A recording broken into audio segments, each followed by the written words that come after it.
ముల్లంపాల ఏలే ముగ్గంటేశ్వరి కళ్యాణోత్సవం వేడుకలు కనుల పండుగగా అంగరంగ వైభవంగా ఆదివారం రాత్రి నిర్వహించారు. శ్రీకాళహస్తి ఆలయంలో అర్ధరాత్రి సమయంలో స్వామి అమ్మవార్ల కళ్యాణోత్సవం వేడుకల ఉత్సవానికి స్వామి అమ్మవార్లు ఆలయం నుంచి బయలుదేరారు. ముక్కోటి దేవతల సాక్షిగా పంచభూతాల ఆశీర్వచనాలతో ఆదిదేవుడు పార్వతీదేవుల కళ్యాణం కమనీయంగా ప్రారంభమైంది. సోమవారం తెల్లవారుజామున 4 గంటలకి శ్రీకాళహస్తీశ్వరుణ్ణి వరుడుగా, దేవేరి శ్రీ జ్ఞానప్రసూనాంబికాదేవిని వధువుగా ముస్తాబు చేశారు. లగ్న ముహూర్తం ప్రకారం శ్రీకాళహస్తీశ్వరుడు శ్రీ జ్ఞానప్రసూనాంబిక అమ్మవార్ల కళ్యాణం కమనీయమైన లోకాలను పులకరింపజేసింది. దేవతాగణాలు పెళ్లి పెద్దలై ఆది దంపతుల కార్యం నెరవేర్చింది. సోమవారం తెల్లవారుజామున పార్వతీ పరమేశ్వరుల కళ్యాణం అంగరంగ వైభవంగా జరిగింది. మంగళ వాయిద్యాలతో వేద మంత్రాల పఠనంతో దక్షిణ కైలాసం మారుమ్రోగింది.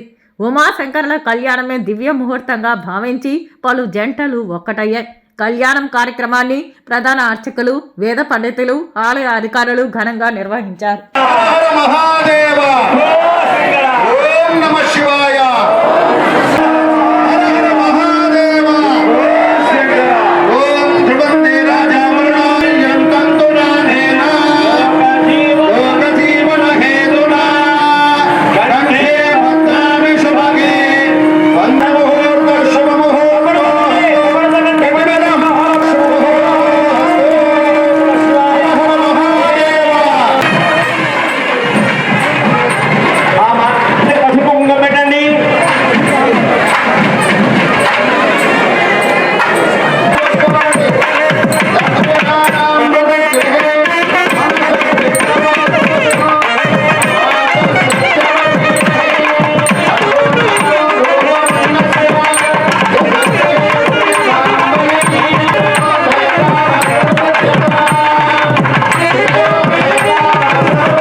Yeah.